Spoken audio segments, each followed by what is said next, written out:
So hello guys, आज हम पढ़ने जा रहे हैं क्लास 11th फिजिक्स का chapter number 3 which is motion in a plane.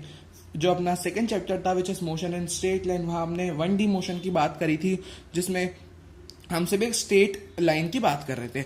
यहाँ पे हम प्लेन में मोशन की बात करेंगे। प्लेन यानी दो एक्सिस को मिला के अपना एक प्लेन बनता है। तो उन दो एक्सिस को मिला के जो प्लेन बनता है उसमें कैसा मोशन होता है वो अपन इस चैप्टर में पढ़ेंगे। ये इस चैप्टर का नेम का मीनिंग था।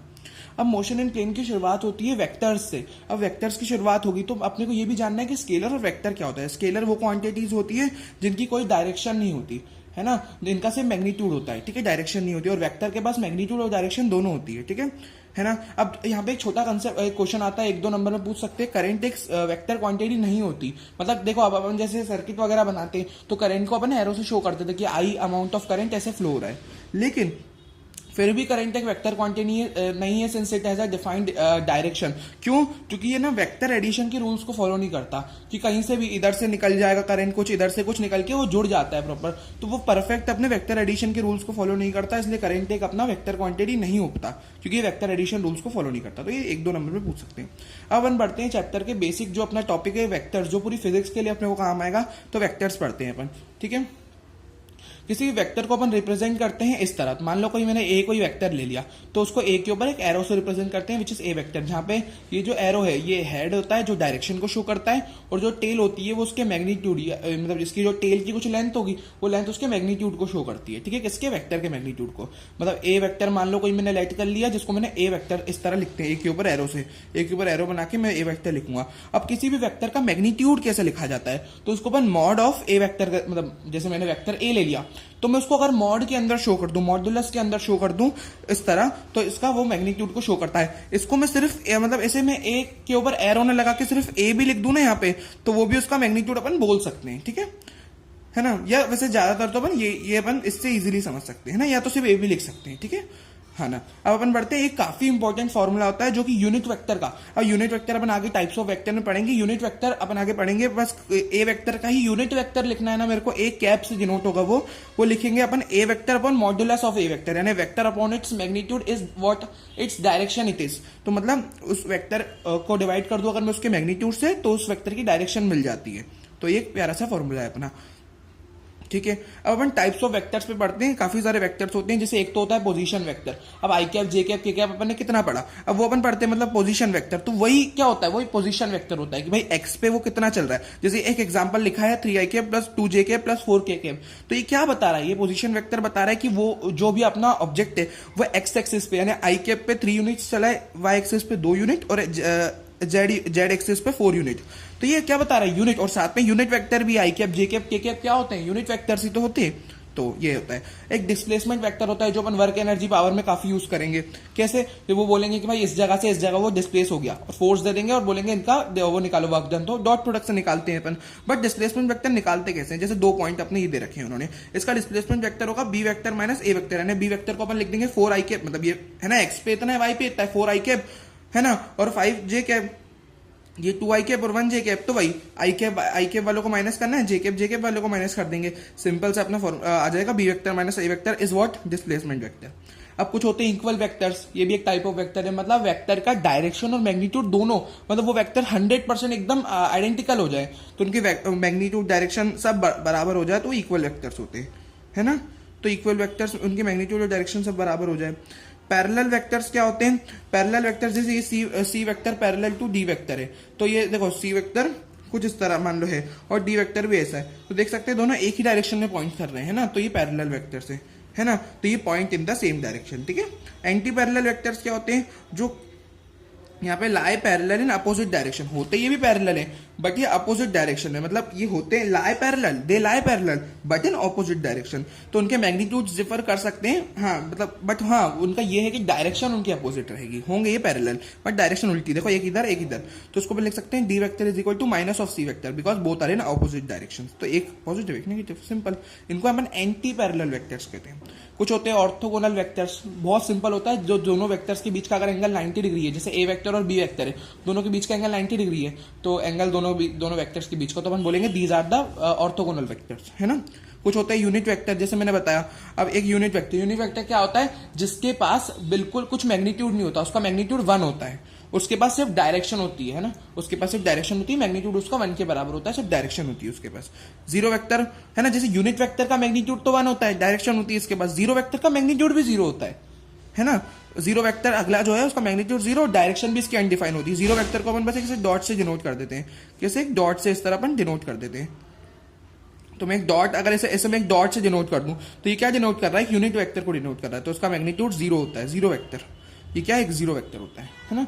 तो खैर वो रिप्रेजेंट की इतना कुछ है नहीं, वो तो मैंने बस दिखाया कि इसकी कुछ डायरेक्शन नहीं, इसका डायरेक्शन अनडिफाइन होती है, देखो कहीं पे भी पॉइंट नहीं करता है ना। तो ये एक जीरो वेक्टर रहता है, ठीक है। अब अपन बढ़ते हैं वेक्टर एडिशन लॉस की तरफ। वेक्टर को ऐड करने के लॉज होते हैं। पहला होता है triangle law of vector addition, मतलब देखो काफी अपन फिजिक्स में आगे वेक्टर्स को अपने को रिजल्टेंट निकालना होता है।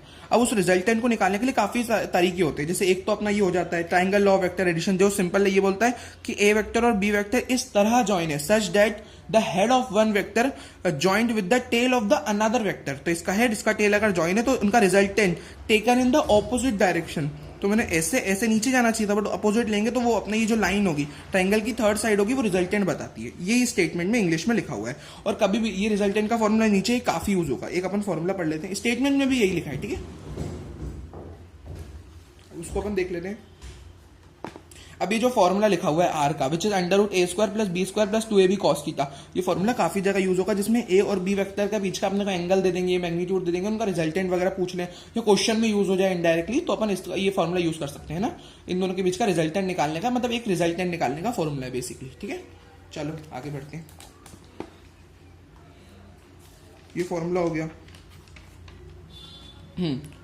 हाँ, अब एक चीज देखो, एक केस ये रहता है, अगर मान लो दोनों वेक्टर्स अपने इक्वल हो गए, दोनों वेक्टर्स इक्वल हो गए, तो उनका रिजल्टेंट का फॉर्मूला, अब देखो जैसे दो वेक्टर में ले लिए ए और बी वेक्टर, तो दोनों बराबर ही हैं, ए और बी वेक्टर दोनों बराबर है, तो फॉर्मूले में देखो यहाँ पे सिर्फ ए लिखा हुआ है, तो मतलब बी का कोई लेना देना नहीं है यहाँ पे, क्योंकि है तो दोनों बराबर ही, कोई सब लिख दो, मतलब बराबर रहते हैं दोनों वेक्टर, तो अपन 2a cos थीटा बाई 2 लगाते हैं, where A is the vector जो गिवन है अपने को, ठीक है। तो ये जो वेक्टर अपने को कुछ हो और वो दोनों तो बराबर ही होंगे, तो उसका अपन 2a cos थीटा बाई 2 लगा देंगे, तो उन दोनों का रिजल्टेंट मिल जाएगा, ठीक है, if two vectors are equal.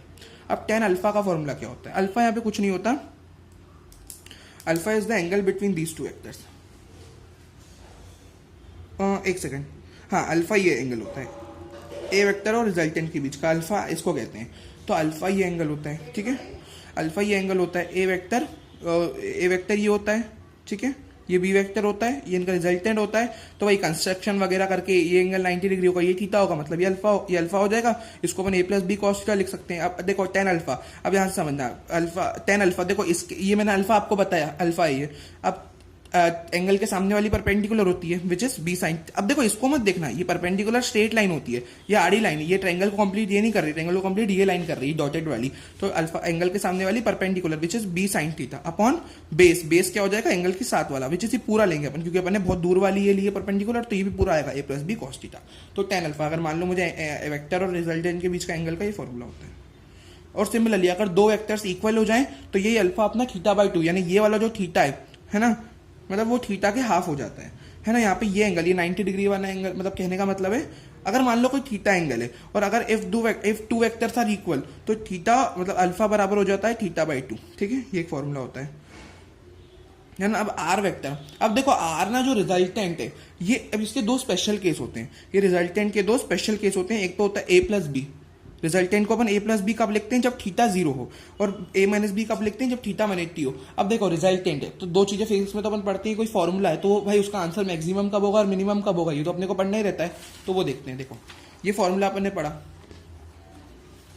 ये वाला formula which is under root A square plus B square plus 2ab cos theta. अब इसका मैक्सिमम होगा मिनिमम होगा, ये थीटा पे भी डिपेंड करेगा काफी। तो अगर cos थीटा की मैक्सिमम वैल्यू अपने को, देखो cos थीटा की मैक्सिमम वैल्यू अपने को कब मिलेगी, जब वो 1 हो, और cos थीटा 1 कब होता है, 0 डिग्री पे। तो अगर मैं यहाँ पे 0 लिख दूं तो ये पूरा 1 के बराबर हो जाएगा, तो A square plus B square plus 2ab cos theta हो जाएगा, 2ab हो जाएगा। तो ये किसका फॉर्मूला बन रहा है, ए प्लस बी का होल स्क्वायर बन रहा है, और स्क्वायर से फिर रूट कट जाएगा, तो ए प्लस बी बच जाएगा। और मिनिमम वैल्यू cos की 180 होगी, तो विच इज -1, तो माइनस वाला a माइनस बी का होल स्क्वायर बन जाएगा वहां पे, तो स्क्वायर और रूट कट के अपना a माइनस बी मिल जाएगा रिजल्टेंट, है ना। तो ये दो स्पेशल केसेस रहते हैं, ठीक है, these are the two special cases. अब अपना होता है parallelogram law of vector addition भी होता है इसमें ये रहता है कि अगर भाई when two vectors shown in both direction and size के हिसाब से उनको अपन शो कर रहे हैं दो एडजेसेंट साइड्स का मतलब होता है साथ साथ वाली, तो ए वेक्टर और बी वेक्टर उससे जस्ट जुड़ी हुई साइड जो रहती है वो एडजेसेंट साइड होती है। तो दो वेक्टर्स को अगर अपन इस तरह रिप्रेजेंट कर रहे हैं adjacent sides of a parallelogram, तो जो डायगोनल्स होगा ना, जो बिगिनिंग होगा फ्रॉम द सेम पॉइंट है ना, ये वाला पॉइंट जिसमें मिल रहे हैं दोनों वेक्टर्स, और वहां से लेकर मतलब यहां तक ये पूरा जो डायगोनल होगा ये अपना इन दोनों वेक्टर्स का रिजल्टेंट बताता है। क्या बताता है? डायगोनल अपने को रिजल्टेंट बताता है यहाँ पे, है ना। तो ये पैरेललोग्राम लॉ, और बाकी यहाँ पे फॉर्मूले वगैरह सेम रहते हैं, क्योंकि देखा जाए तो ये भी एक ट्रायंगल ही बन रहा है ना। ये ऐसे ऐसे ए वेक्टर ऐसा है, बी वेक्टर ऐसा है, अब तो मतलब इस तरह एक तरह से अपन यहाँ पे भी ट्रायंगल वाले फॉर्मूले यूज होते हैं, विच इज जो अपन ने पढ़ा था tan अल्फा का फॉर्मूला भी सेम ही रहेगा और रिजल्टेंट का भी सेम ही रहेगा, है ना। तो ये रहता है। एक पॉलीगन लॉ भी होता है, बट वो रैपिड रिवीजन के कारण अपन सारे नहीं पढ़ रहे हैं, बाकी ये दो मेन ही रहते हैं, है ना। तो बाकी ये भी लगभग सेम ही होते हैं दोनों, ठीक है। बाकी एक पॉलीगन लॉ भी होता है, ठीक है। अब किन्हीं दो वेक्टर्स को सब्ट्रैक्ट हम कैसे कर सकते हैं? अब देखो अपने पास सब्ट्रैक्शन का तो कोई फॉर्मूला है नहीं, तो अपने को प्लस वाले से डिराइव करना पड़ेगा। कैसे करेंगे हम उसको डिराइव? देखो उसको डिराइव करने का तरीका होता है सब्ट्रैक्शन का। अगर मैं थोड़ी चालाकी लगाऊं, यहाँ पे दिमाग लगा के मैथ्स के तरीके से लिखूं, तो मैं इसको ऐसे लिख सकता हूँ R vector is equal to A vector plus minus of B vector, क्योंकि हो तो ये माइनस ही प्लस माइनस माइनस हो जाएगा, लेकिन मैंने प्लस साइन लगाया, मेन साइन जो अपना यहाँ पे प्लस है, क्यों? तो मैं वाला फॉर्मूला लगा दूंगा, तो यहाँ पे कुछ नहीं होगा।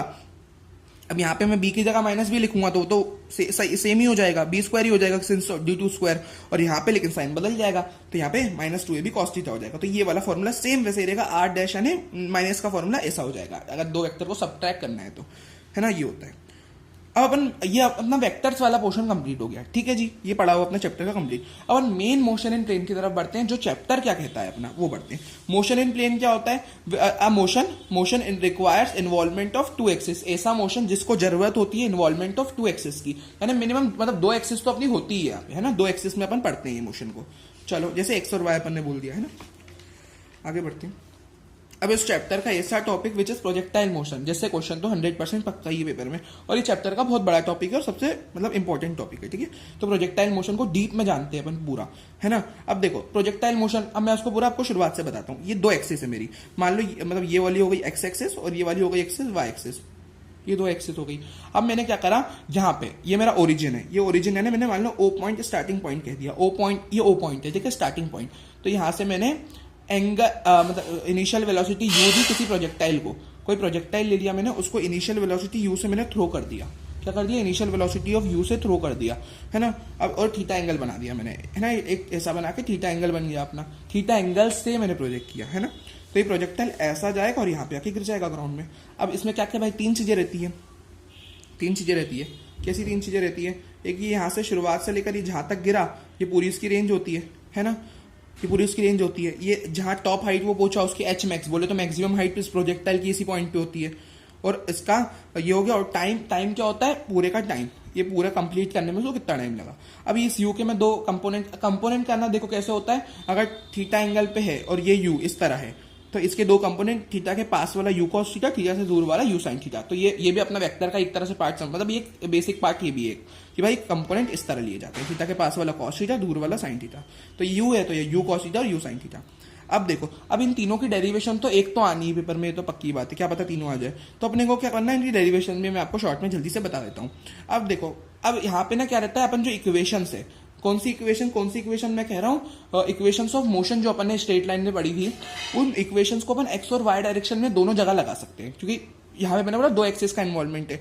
तो V Y is equal to U Y plus A Y T में एक्स वाई डायरेक्शन में अगर फर्स्ट इक्वेशन ऑफ मोशन लगा दो इन वाई डायरेक्शन, तो क्या हो जाएगा। यहाँ पे देखो दो चीजें जानने की होती है। इस टॉप मोस्ट पॉइंट पे वर्टिकल वेलोसिटी उस प्रोजेक्टाइल की 0 होती है। क्यों? क्योंकि 1 सेकंड की उसकी वेलोसिटी 0 होगी, तभी तो वो नीचे आना चालू होगा, है ना। हाँ, सिंस उसके पास वाई डायरेक्शन में एक्सेलरेशन तो होता है which is minus G, since it is against gravity, है ना, तो माइनस जी लिखेंगे। और एक्सेलरेशन है एक्स डायरेक्शन 0 होता है, क्योंकि वेलोसिटी एक्स पे तो चेंज नहीं हो रही, जो भी वो हवा में जा रहा है, हवा में यानी वर्टिकली जा रहा है, तो वाई डायरेक्शन में उस पर एक्सेलरेशन लगता है माइनस जी। जब भी उसकी वाई डायरेक्शन में वेलोसिटी चेंज होती है, एक्स पे तो नहीं होती, तो एक्सेलरेशन 0 होता है। इधर टॉप मोस्ट पॉइंट पे इसका वेलोसिटी क्यों 0 होती है? क्योंकि वो नीचे गिरने के लिए प्रिपेयर होता है, तो उससे पहले 1 सेकंड उसकी वेलोसिटी 0 होती है।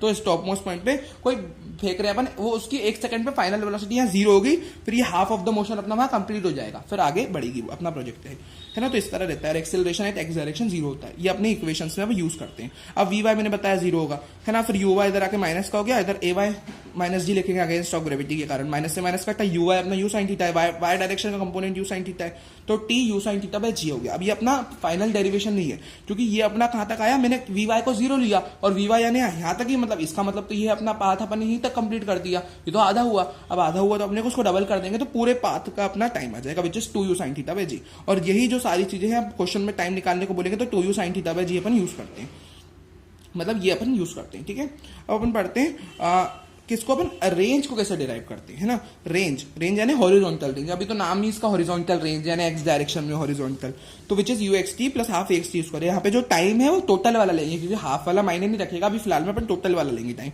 और एक्स तो 0 है, मैंने बताया आपको, है ना, क्योंकि उधर वेलोसिटी चेंज नहीं हो रही एक्स डायरेक्शन में, तो एक्सेलरेशन 0 होता है अगर वेलोसिटी चेंज नहीं होती, तो ये पूरी टर्म कट गई 0। U cos theta which is X direction component 2u sin theta by G, तो अपना रेंज हो जाएगा which is U square sine 2 theta by G, U square sine 2 theta by G, है ना। तो ये हो जाएगा अपना U square sine 2 theta by G, range का फॉर्मूला, है ना। ये U square sine 2 theta by G हो जाएगा। अब अगर मुझे पता है क्या निकालनी है, अगर मुझे ये निकालनी है एच मैक्स निकालनी है, ये तो हो गया रेंज का फॉर्मूला, तो मैंने यहाँ पे क्या करा, यू एक्स की जगह यू कॉस थीटा लिख दिया, और यहाँ पे ये टर्म तो पूरी कट गई, तो टी की जगह मैंने 2u sin थीटा बाय जी लिख दिया। तो यू एक्स इंटू टी को मल्टीप्लाई करूंगा तो यू इंटू यू स्क्वायर और 2 sin थीटा कॉस थीटा हो जाएगा साइन 2 थीटा, एक फॉर्मूला होता है ट्रिग्नोमेट्री का, नीचे जी, तो ये अपना रेंज आ गया U square sine 2 theta by G. अब अपन लास्ट चीज निकालेंगे विच इज मैक्सिमम हाइट, और मैक्सिमम हाइट भी वो तो पता ही, हाइट यानी वर्टिकल, उसके पास कितनी हाइट गई, तो वाई डायरेक्शन, तो यहाँ पे वी वाई 0 हो जाएगा, थर्ड इक्वेशन ऑफ मोशन में वाई डायरेक्शन में लगाऊंगा मैं, तो यहाँ पे क्या हो जाएगा यू वाई का स्क्वायर कह रहे हैं वो, तो है ना, माइनस यू वाई का स्क्वायर, तो माइनस को मैंने एज इट इज रख दिया यहाँ पे, यू वाई का यानी यू साइन थीटा का square, U square sine square theta by नीचे हो जाएगा माइनस का 2g की accel opposite of gravity minus 2g, minus से माइनस कटा, U square sine square theta by 2g अपना मैक्सिमम हाइट का फॉर्मूला। अब यहाँ पे दो काफी इंपॉर्टेंट बातें हैं, यहाँ पे तीन काफी इंपॉर्टेंट अपनी बातें अपने को पढ़नी है, वो देख लेते हैं। एक सेकेंड जरा,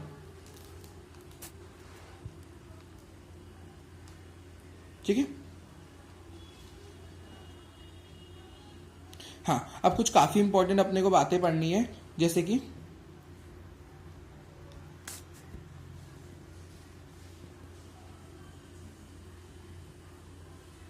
हाँ, एक तो अपने को काफी इंपॉर्टेंट बात ये पढ़नी है कि मैक्सिमम रेंज जो होती है वो 45 डिग्री के एंगल पे होती है ना। क्यों? क्योंकि जब अपन 45 डिग्री के एंगल पे रेंज, देखो रेंज का फॉर्मूला समझाता हूँ मैं आपको। साइन अपना 90 डिग्री पे मैक्सिमम होता है विच इज 1, तो मैं अगर थीटा 45 रख दूँ तो 2 इंटू 45 90 हो जाएगा, तो साइन की मैक्सिमम वैल्यू है, रेंज मैक्सिमम 45 पे। मैक्सिमम हाइट का formula you square sine 2 theta, you square sign, यहाँ पे 2 नहीं है, ये स्क्वायर है, ठीक है, हाइट के, और रेंज के में 2 है और हाइट के में स्क्वायर है, तो वही यहाँ पे तो 2, यहाँ पे 45 नहीं 90 लिखेंगे, क्योंकि यहाँ पे 2 तो है नहीं, स्क्वायर है, तो मेरे को पूरा 90 रखना पड़ेगा, तो उस पर मैक्सिमम हाइट आ जाएगी, साइन की मैक्सिमम वैल्यू हो जाएगी। और हाँ, एक काफी इंपॉर्टेंट चीज ये भी है कि अगर मान लो दो कॉम्प्लीमेंट्री एंगल्स हैं, ठीक है, जैसे 60 डिग्री और 30 डिग्री, तो मैं 60 डिग्री पे जो रेंज मिलेगी ना, मेरे को वही रेंज 30 डिग्री पे मिलेगी, क्योंकि 60 डिग्री और 30 degree pairs of complementary angles हैं। यानी कॉम्प्लीमेंट्री एंगल्स वो होते हैं जिनका सम 90 होता है, सप्लीमेंट्री जिनका सम 180 होता है। लेकिन 90 कैसे, एक 60 पे प्रोजेक्टाइल, एक 30 डिग्री पे प्रोजेक्टाइल, दोनों का सम 90 होता है कॉम्प्लीमेंट्री एंगल्स, तो दोनों की रेंज सेम होती है ना, वही लिखा हुआ है। कॉम्प्लीमेंट्री एंगल्स का जो प्रोजेक्ट करें अपन कॉम्प्लीमेंट्री एंगल्स पे, तो रेंज सेम होती है ना। अब अपन बढ़ते हैं इक्वेशन ऑफ ट्रेजेक्टरी की तरफ। सिंस इसकी डेरिवेशन तो काफी बड़ी है, तो अपन रैपिड डिवीजन में तो कर नहीं पाएंगे, बट मैं आपको पूरी समझा देता हूँ, है ना। Which is equation of trajectory क्या होती है, यहाँ पे ट्रेजेक्टरी का मतलब होता है पाथ ट्रेवल, उस पाथ को ही अपन फिजिक्स की टर्म्स में ट्रेजेक्टरी कहते हैं, है ना। अब इक्वेशन ऑफ ट्रेजेक्टरी अपनी क्या होती है, y बराबर x tan theta minus G X square upon U square cos square theta, ये पूरी इक्वेशन ऑफ ट्रेजेक्टरी होती है, ठीक है। ये रैपिड डिवीजन है, तो मैं डायरेक्ट आपको बस फॉर्मूला बता रहा हूँ। y इज इक्वल टू, अब यहाँ पे मान लो मैंने tan थीटा को a मान लिया, तो ये मैंने इसको सिंपल क्वाड्रेटिक इक्वेशन लिखना चाह रहा हूँ, तो मैंने tan थीटा को a मान लिया, तो ax हो गया, माइनस मैंने क्या करा, G by U square cos square theta को b मान लिया, तो bx स्क्वायर ये हो गया। और हाँ, इसका एक और काफी इंपॉर्टेंट, रेंज के टर्म्स में अगर मुझे इक्वेशन ऑफ ट्रेजेक्टरी लिखनी है रेंज के टर्म में, तो वो होगी y is equal to X tan theta bracket में 1 माइनस एक्स बाय आर। ये रेंज के टर्म्स में होती है। क्या होती है रेंज के टर्म्स में? अपनी इक्वेशन ऑफ ट्रेजेक्टरी। अब ये हो गया अपना इक्वेशन ऑफ ट्रेजेक्टरी। अब एक छोटा सा पार्ट ये भी होता है, मैं बता देता हूँ आपको, हॉरिजॉन्टल प्रोजेक्टाइल मोशन, जिसमें अपन कुछ नहीं करते, बस इसमें शॉर्ट नहीं बता रहा हूँ मैं, रैपिड रिवीजन। तो एक हाइट पे अपना प्रोजेक्टाइल को फेंकते हैं अपन, एक हाइट से किसी प्रोजेक्टाइल को फेंका जाता है, तब अपना वो कहलाता है हॉरिजॉन्टल प्रोजेक्टाइल मोशन। जब मैं किसी हाइट से फेंक रहा होता हूँ, देखो ये हाइट h से मैं इधर से किसी को थ्रो कर रहा हूँ प्रोजेक्टाइल को, तो हॉरिजॉन्टल में क्या होता है, throwing from a height. Horizontal projectile motion में हाइट से मैं थ्रो करता हूँ, तो इस तरह भी रहता है ना। अब जैसे कुछ अपने टॉपिक्स होते हैं ट्रेन क्रॉसिंग वगैरह के, तो ट्रेन एक दूसरे को क्रॉस करती है, तो टोटल डिस्प्लेसमेंट कितनी कवर होती है भाई वहां पे, उसमें अपन दोनों ट्रेन की लेंथ वगैरह को जोड़ देते हैं, तो वो सारी चीजें अपनी थी, है ना। ट्रेन क्रॉसिंग में जो दोनों की अपन लेंथ को ऐड कर देते हैं ना, और इस तरह उनकी रिलेटिव वेलोसिटी वगैरह निकाल लेते हैं। तो अपन उससे क्या निकाल लेते हैं, जो भी अपने को निकालना होता है कि कितने टाइम में वो क्रॉस करेगी एक दूसरे को, तो क्या करते हैं, टोटल डिस्प्लेसमेंट वो कितनी लिखते हैं अपन, जो फॉर्मूले में टोटल डिस्प्लेसमेंट उतनी लिखेंगे अपन जितनी वो दोनों की लेंथ को मिला के होती है, अगर वो पूरी क्रॉस कर रही है एक दूसरे को, है ना। तो टाइम डिस्टेंस अपॉन वेलोसिटी वाला, टाइम देखो डिस्टेंस बराबर होता है स्पीड इनटू टाइम, टाइम होगा डिस्टेंस अपॉन स्पीड, तो वो लिख के मैं टाइम और स्पीड अपनी कौन सी रहेगी, रिलेटिव स्पीड उनकी, अपन ने पढ़ा था कल, है ना, स्ट्रेट लाइन में, तो रिलेटिव वेलोसिटी का कंसेप्ट, है ना। एक ये था। अब यहाँ पे ना एक मिस्टेक हो गई थी, यहाँ पे जो थीटा एंगल होता है ना वो ये वाला होता है, ठीक है। 90 वाला अलग एंगल होता है, ये अल्फा अलग होता है, थीटा ये एंगल होता है, ठीक है। यानी ये जो छोटा सा ट्रायंगल अलग से बना है ना, इसका ये वाला एंगल थीटा होता है। तो जब इक्वल वेक्टर्स होते हैं ना, तो ये जो अल्फा होता है वो इस थीटा का आधा हो जाता है, तो ये अल्फा होता है और ये थीटा होता है, ठीक है। और इक्वल वेक्टर्स में ये अल्फा इस थीटा का आधा हो जाता है, ठीक है। तो ये मिस्टेक थी, ठीक कर लेना, ठीक है। ओके, सो नेक्स्ट कंसेप्ट है अपना विच इज लिफ्ट का कंसेप्ट। अब लिफ्ट के कंसेप्ट में ना हम वो कंसेप्ट पढ़ने वाले हैं कि भाई अगर लिफ्ट के अंदर मैं किसी ऑब्जेक्ट को ड्रॉप कर रहा हूं तो उसको कितना टाइम लगेगा टू फॉल ऑन द, मतलब लिफ्ट के अंदर गिर जाने में उसको कितना टाइम लगेगा। तो सबसे पहले देखो, पहला केस अपन बोले रहते हैं कि लिफ्ट ना वहां पे रेस्ट पे हो, तो लिफ्ट अगर रेस्ट पे होगी तो उसका एक्सेलरेशन जीरो हो जाएगा, तो तब अपन जो टाइम लिखेंगे वो लिखेंगे √2h/g। तो अपन टाइम को लिखेंगे √2h/g। टाइम जो t है ना वो है अपना falling of an object inside a lift, ठीक है। Falling of an object inside the lift का टाइम है, ठीक है। तो यहाँ पे लिफ्ट जब रेस्ट पे थी तब ये टाइम है। अब अगर मान लो लिफ्ट अपनी ऊपर जा रही है, नेट एक्सेलरेशन g+a से, क्योंकि ऊपर जाएगी ना लिफ्ट तो नेट एक्सेलरेशन लिखा जाएगा g+a से, तब जो टाइम हो जाएगा वो हो जाएगा √2h/g+a, ठीक है। और जब लिफ्ट डाउन जा रही होगी तो टाइम अपन लिखेंगे √2h/g-a, क्यों, क्योंकि तब नेट एक्सेलरेशन हो जाएगा g-a, ठीक है। तब तीनों केसेस में g+a वाला टाइम जिसमें लिखा हुआ है तो वो कम होगा, कि डिनोमिनेटर बहुत बड़ा है यहाँ पे, तो आंसर छोटा आएगा टाइम का।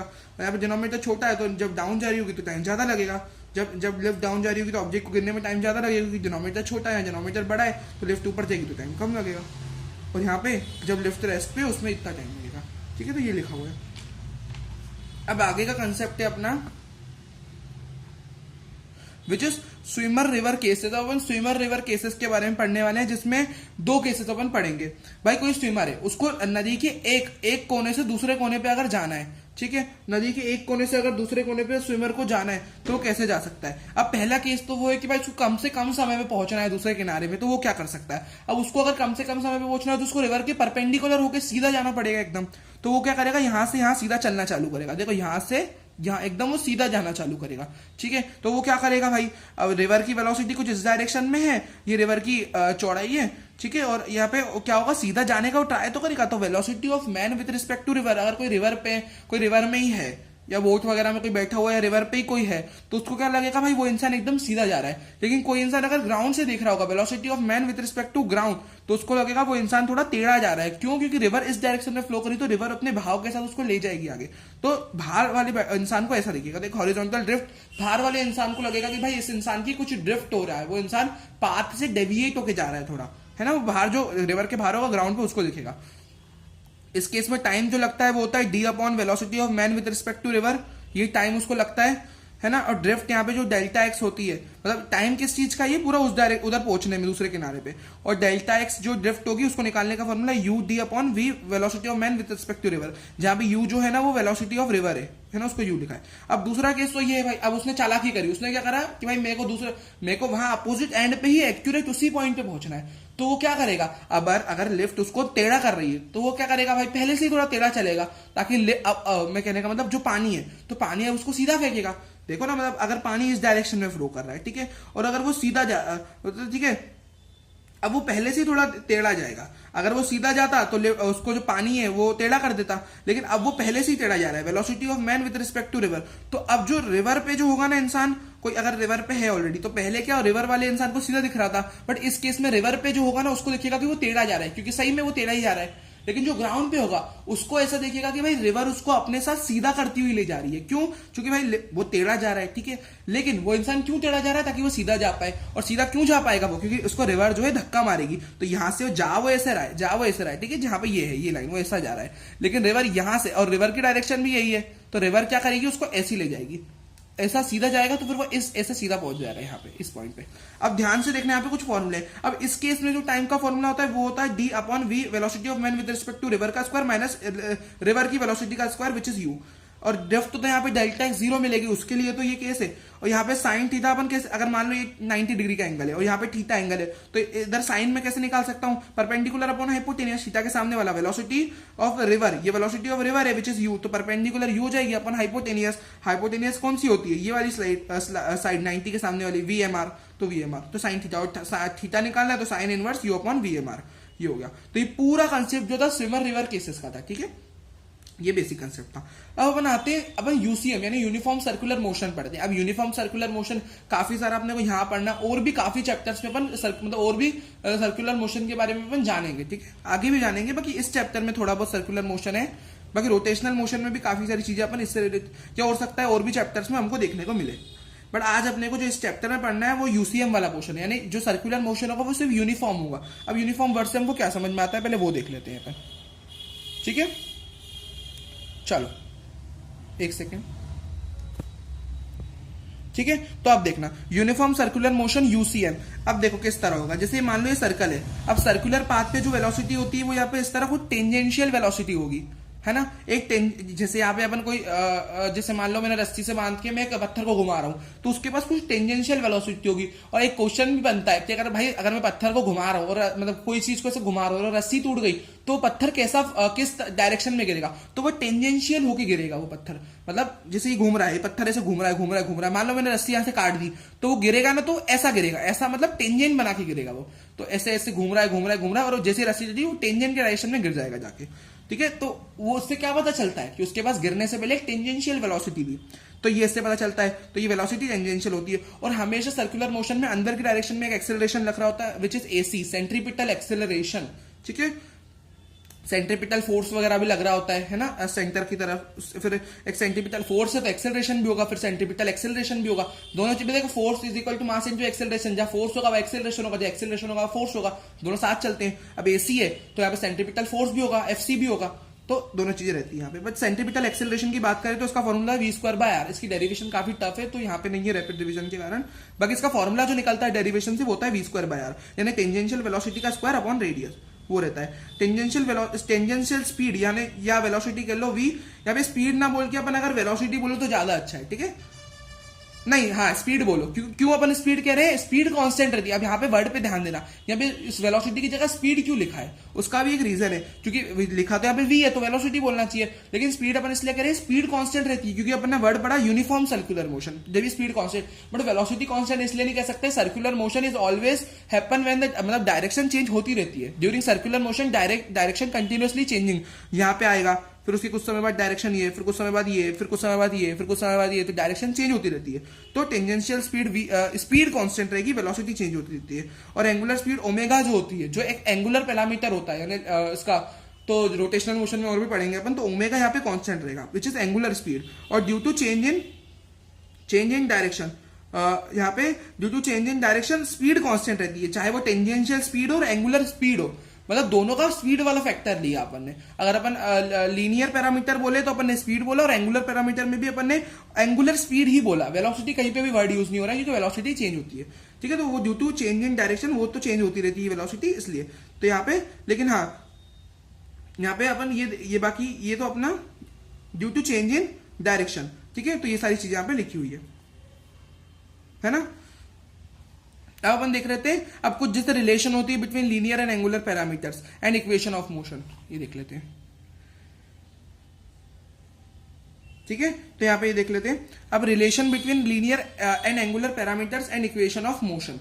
अब कुछ रिलेशन अपन रोटेशनल मोशन में पढ़ेंगे, देखो लीनियर पैरामीटर जैसे v हो गया, वेलोसिटी लिखते हैं तो वहां अपन जो अपना एंगुलर पैरामीटर है वहां ओमेगा लिखते हैं, यहाँ पे a लिखते हैं एक्सेलरेशन, वहां अल्फा लिखते हैं, है ना, फिर यहाँ पे s लिखते हैं डिस्प्लेसमेंट, वहां थीटा लिखते हैं। तो वो सारे रिलेशन अपन रोटेशनल मोशन में भी पढ़ेंगे। इक्वेशन ऑफ मोशन जैसे v is equal to U plus AT, तो वहां लिखेंगे omega is equal to omega not plus alpha T, है ना, s is equal to UT plus half T square की जगह लिखेंगे theta is equal to omega not T plus half alpha T square, और third equation omega square minus omega not square is equal to 2 alpha theta. तो बस equation वही है, अपन ने क्या करा उसके वो सिंबल चेंज कर दिए, ठीक है, ये है। तो बस बाकी रही बात इस यूसीएम की, तो यूसीएम में मैंने जितना बताया ये सारी चीजें अपन पढ़ लेते हैं, ये अपन ने पढ़ ली, ठीक है। और उसके साथ एक चीज ये भी होती है रिलेशन, जो मैंने बता दी, ठीक है। तो ये हो गया, है ना। अब यहाँ पे देख लेते हैं relation between linear and angular velocity. Linear और एंगुलर वेलोसिटी के बीच में भी एक रिलेशन होती है, वो होती है v is equal to R omega. अब ये रोटेशनल मोशन में काफी यूज होगी भाई, अगर अपने को मतलब एक लीनियर वेलोसिटी है v और यहाँ पे एंगुलर वेलोसिटी ओमेगा, तो उन दोनों के बीच की रिलेशन है, ना डेरिवेशंस नहीं है। एटी टेंजेंशियल एक्सेलरेशन जो होता है, देखो टेंजेंशियल में वेलोसिटी है तो एक्सेलरेशन भी होगा, डायरेक्शन चेंज हो रही है ना कंटिन्यूअसली, तो एक्सेलरेशन होता है tangential acceleration which is R alpha, ये भी रोटेशनल में काफी यूज होगा। ओमेगा को देखो जैसे वेलोसिटी होता है rate of change of displacement पर टाइम, तो यहाँ पे ओमेगा भी होता है ना, तो delta theta by delta T वही, है ना। ओमेगा को 2 पाई टी भी लिखते हैं, है ना, ये भी वही, डेरिवेशन नहीं है 1 बाई टी, मतलब डेरिवेशन वगैरह है नहीं, सिर्फ अपन फॉर्मूला देख रहे हैं, ठीक है। 2 पाई जैसे 1 बाई टी यहाँ पे मैं अगर फ्रीक्वेंसी लिख लूँ, क्योंकि टाइम का इनवर्स फ्रीक्वेंसी होता है, तो 2 पाई एफ भी लिख सकते हैं इसको, ठीक है। आरपीएम को रेडियन पर सेकंड में कन्वर्जन भी होता है, वो अपन रोटेशनल में बहुत यूज होगा ये कन्वर्जन। तो अगर अपने को आरपीएम को रेडियन पर सेकंड में कन्वर्ट करना है ना, उसके लिए अपन क्या करेंगे, जैसे अपने को कितना बोल दिया उन्होंने 40 आरपीएम बोल दिया क्वेश्चन में, तो उसको कन्वर्ट करने के लिए अपन क्या करेंगे, देखो उन्होंने आर यानी रिवॉल्यूशन, पी यानी पर, एम यानी मिनट, उन्होंने रिवॉल्यूशन पर मिनट दिया है। अब मेरे को उसको रेडियन पर सेकंड में करना है, तो रिवॉल्यूशन को रेडियन में करने के लिए 2 पाई से मल्टीप्लाई कर दूंगा, और पर मिनट की जगह, रिवॉल्यूशन पर मिनट की जगह मैं सेकंड में कन्वर्ट करने के लिए 60 से डिवाइड कर दूंगा, है ना। तो ये हो जाएगा, कैंसिल हो जाएगा 4 पाई बाय 3, तो ये 4 पाई बाय 3 रेडियन पर सेकंड हो गया, है ना, ऊपर रेडियन है नीचे सेकंड, रेडियन पर सेकंड, इस तरह कन्वर्जन होता है। और AC is equal to R omega square भी होता है। अल्फा, जैसे अल्फा होता था अपना क्या लिखते थे, डीवी बाई डी टी, यानी rate of change of velocity, यहाँ पे rate of change of angular velocity per unit time हो जाएगा। तो ये सारे फॉर्मूलेस थे अपने, ठीक है, ठीक है, ओके। अब आगे बढ़ते हैं, which is rain man problem, ये चैप्टर का लास्ट टॉपिक है अपना। अब देखो जैसे मान लो ये आदमी है, इसने छाता पकड़ के रखा है, अब इसने छाता पकड़ के रखा है तो रेन इस पे वर्टिकली इस तरह गिर रही है, या मैंने एक इमेजिनरी लाइन बना दी और मान लो रेन कुछ एंगल बना के गिर रही है, रेन कुछ अगर एंगल बना के गिर रही है तो मान लो इस इमेजिनरी लाइन से थीटा एंगल पे रेन गिर रही है, और इस आदमी ने जो छाता पकड़ा है वो छाता भी उसने थीटा एंगल पे पकड़ा है, यानी उसने सीधा छाता नहीं पकड़ा, कुछ एंगल पे उसने छाता पकड़ा है ना, तो वो थीटा एंगल, मैंने एक इमेजिनरी लाइन खींच के छाते का एंगल थीटा बोल दिया। तो यहाँ पे अपन देख सकते हैं साफ साफ एक जेड जैसा बन रहा है, तो जो एंगल है, angle of falling of rain, यानी जिस एंगल से रेन गिर रही है, and angle at which we hold our umbrella, जिस एंगल पे हमने अम्ब्रेला को पकड़ा है, दोनों मिलके अल्टरनेट इंटीरियर एंगल्स बना रहे हैं, तो वो दोनों एंगल बराबर होते हैं, यानी जिस एंगल से रेन गिरती है उसी एंगल से अपन छाता पकड़ते हैं, वो कॉमन सेंस भी है ना। The angle of falling of rain, the angle of falling of rain and the angle at which we hold our umbrella, the angle of falling of rain and the angle at which we hold our umbrella are equal because they are alternate interior angles. देखो कुछ इस तरह, तो इस तरह अपन ने छाते को इस एंगल पे पकड़ रखा है, इस एंगल पे रेन आ रही है, या ऐसा अपन समझ सकते हैं ना, एक ही हो गया। अब देखो अब क्वेश्चन आते हैं, हमको छाते को कौन सी डायरेक्शन में पकड़ना चाहिए, तो उसका मैं बेसिक सेंस आपको बता देता हूं, ठीक है। अब ये तो अपन ने पढ़ चुके हैं, अगर मुझे निकालना है velocity of rain with respect to man, तो VR माइनस VM, वही रिलेटिव वेलोसिटी है ना, या तो जैसे velocity of rain with respect to man निकालने के लिए मैं ऐसा भी लिख सकता हूं, माइनस को प्लस करके और अंदर ब्रैकेट में माइनस, तो वो सारे रिलेटिव वेलोसिटी पढ़ चुके हैं अपन वो सब। हाँ, अब मेन चीज पे आते हैं, देखो जैसे मान लो इस डायरेक्शन में ऐसे रेन गिर रही है, velocity of rain with respect to man. अब ना ये वो केसेस है जहां पे आदमी खड़ा हुआ नहीं है, आदमी खड़ा हुआ होता तो उसको रेन मतलब सीधी प्रतीत होती, या हो सकता है रेन भी एंगल पे गिर रही हो, वो जो भी हो, बट यहाँ पे क्या हो रहा है, आदमी भी चल रहा है और रेन गिर रही है, तो अब क्या होगा, तब आदमी आगे चल रहा है ना, तो उसको प्रतीत होगा रेन थोड़ी टेढ़ी गिर रही है उसके ऊपर, क्योंकि वो आदमी चल रहा है। तो देखो मैन की कुछ वेलोसिटी है, वेलोसिटी ऑफ मैन, वो मूव कर रहा है आदमी, ठीक है। ये north east west south 4 direction है, velocity of man negative side में इधर होगी, और velocity of rain with respect to man इधर गिर रही है। विद रिस्पेक्ट टू मैन का मतलब मैन आगे जा रहा है, तो उस हिसाब से जो वेलोसिटी है वो ये है ना। अब वो इंसान कैसे पकड़ेगा छाता, अगर रेन ऐसे गिर रही है, जहां मेरी पेन चल रही देखना, तो वो छाता उसके अपोजिट यानी ऐसा पकड़ेगा, तो ये उसका छाता हो जाएगा, है ना। तो अगर रेन ऐसी तो वो छाता ऐसा पकड़ेगा, तो दोनों अपोजिट डायरेक्शन में रहेंगे। तो इस तरह ये रेन ऐसी आई, उसने छाता ऐसा पकड़ा, रेन ऐसी आई, उसने छाता ऐसा पकड़ा, ये रहा, है ना। तो इस तरह छाता पकड़ा जाता है। तो वो कहां रखेगा छाता? अब डायरेक्शन कैसे लिखेंगे? तो छाता का ये रही नॉर्थ डायरेक्शन और ये रही ईस्ट डायरेक्शन। तो उसने नॉर्थ ईस्ट डायरेक्शन में छाता यानी अम्ब्रेला को उसने पॉइंट आउट किया है ना। या एक केस ये भी हो सकता है कि भाई मैन आगे जा रहा है और रेन ऐसी सीधी गिर रही है, तो ये सारे बस फिगर बने हुए हैं। बाकी हाँ, ये चीज अपने को काफी काम आती है, ठीक है, जब ऐसे तो आदमी जब जा रहा होता है। तो ये पूरा छोटा सा मैंने आपको रेनमैन प्रॉब्लम के बारे में थोड़ा थोड़ा सब शॉर्ट में बता दिया, ठीक है। तो इसी के साथ अपना चैप्टर हो जाता है complete. Thank you for watching this video. Please do like share and subscribe the channel. Bye bye.